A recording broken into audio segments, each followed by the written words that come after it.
L'initiative est venue un peu d'une discussion avec Cheikh Gueye, des gens comme Samir Amin, Yash Chandon et d'autres, parce qu'on a vu qu'il y a eu beaucoup de rapports sur l'Afrique. Rapports faits par la Banque mondiale, par le PNUD, FMI et d'autres institutions qui à chaque fois donnent leur vision particulière de l'Afrique. Et en tant qu'intellectuels africains, généralement, nous ne nous retrouvons pas dans ces rapports-là à 100%. Et pourtant, ce sont ces rapports-là qui influencent nos décideurs politiques. Donc on s'est dit pourquoi pas essayer de mettre en place un cadre où les Africains pourraient définir leurs indicateurs et se positionner vis-à-vis de ces rapports, mais aussi donner une autre vision de la marche de l'Afrique. Et donc c'est un peu comme ça que le RASA, rapport alternatif sur l'Afrique, s'est constitué sous, disons, la direction de Cheikh Gueye.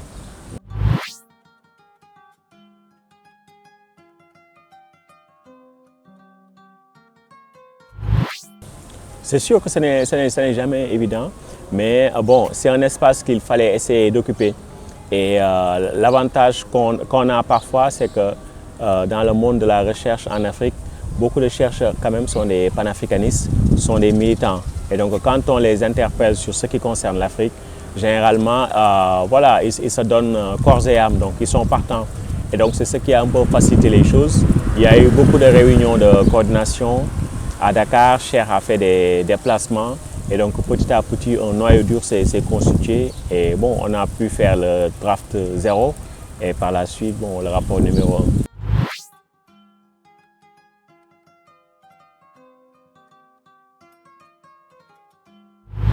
1. La Fondation Rosa Luxembourg tire son nom de Rosa Luxembourg qui est une révolutionnaire théoricienne socialiste. Polonaise, qui a par la suite acquis la nationalité allemande. Et donc, c'est une fondation de gauche. Donc, ici en Afrique, on a plusieurs bureaux, dont celui d'Afrique de l'Ouest où je travaille. Et donc, l'objectif, c'est d'accompagner les mouvements progressistes, les intellectuels progressistes et les initiatives de ce genre.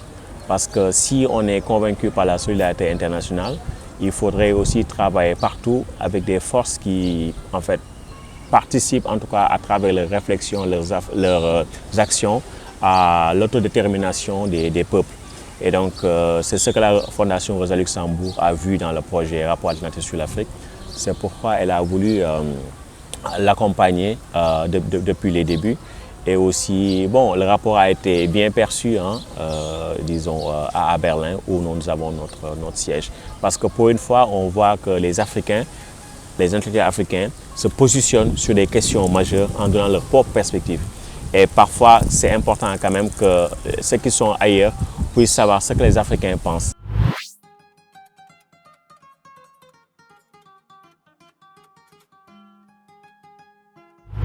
La souveraineté, c'est quelque chose qui est très important parce que nous avons été des territoires, des peuples colonisés. Et il y a une partie de la colonisation qui a été liquidée, mais il y a une partie qui reste. Et donc cette partie qui reste là aussi, il faudrait y mettre fin. Et donc, bon, il y a des formes de dépendance économique, de dépendance diplomatique, dépendance technologique, etc. Et donc culturelle, tout ça.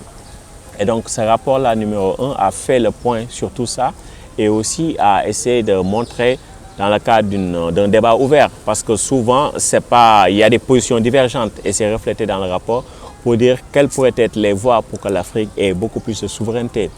À l'époque, quand on faisait en fait ces premières réunions-là sur le RASA, on parlait beaucoup d'émergence, d'émergence, d'émergence, d'émergence.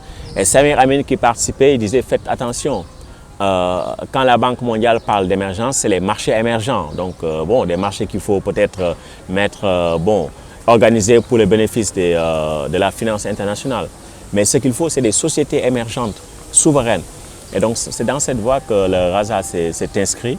Et donc, on espère que bon, on pourra continuer comme ça avec tout le groupe qu'il y a, avec des gens très, très déterminés, comme Cheikh Gueye, comme Abdourahmane Ndiaye et Mohamed Ba et bien d'autres aussi qui sont en Afrique du Nord, en Afrique du Sud, en Afrique de l'Est. Donc, c'est tout ça qui fait la richesse et la pertinence du RASA.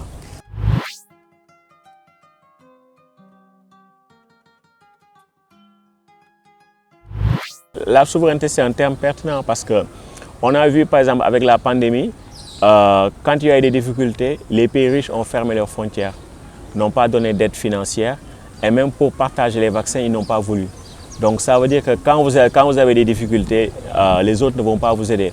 Donc ça veut dire que vous devez vous-même vous prendre en charge. Le RASA avait d'une certaine manière même anticipé la pertinence, disons, de la problématique de la souveraineté. Parce que tout ça a été dit, il faut la souveraineté d'un point de vue technologique, pharmaceutique, etc. Donc c'est pertinent. Donc, mais pour comprendre ce que nous pouvons faire, il faut aussi que nous allions à l'encontre de certains mythes, que l'Afrique manque d'argent, l'Afrique manque de ressources, que l'on n'est pas capable, on manque ceci, on manque cela.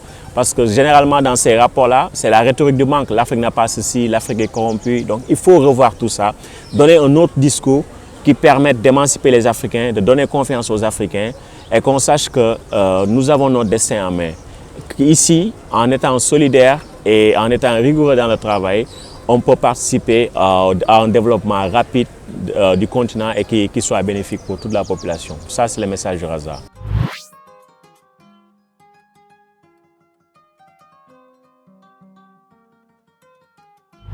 Il faudra compter sur notre propre force. Parce que nous, en Afrique, on n'a pas tellement souffert de la pandémie, en tout cas de ses conséquences sanitaires, pour plusieurs raisons. On a plutôt souffert des conséquences économiques dues au fait que les économies des pays du Nord dont nous dépendons ne tournaient pas. Et donc c'est ça dont nous avons souffert. Donc ça veut dire que si nous-mêmes nous étions un peu plus intégrés entre nous-mêmes, pays africains, que nous étions, disons, un peu plus organisés, un peu plus développés d'un point de vue technologique, nous aurions pu ne pas ressentir autant les effets économiques de la pandémie. Donc ça veut dire qu'il faut tout faire pour intégrer davantage les économies africaines et aussi miser davantage sur les financements africains, c'est-à-dire dans les monnaies africaines, pour permettre le développement africain. Donc c'est-à-dire une stratégie de mobilisation des ressources. C'est-à-dire que tout ce qui est sur le continent, toute stratégie de développement doit partir de ce qu'il y a sur le continent, comme ressources naturelles, comme main-d'œuvre, etc. Donc c'est ça qu'il faudrait faire et donc c'est ça la voie, disons, indiquée par le RASA.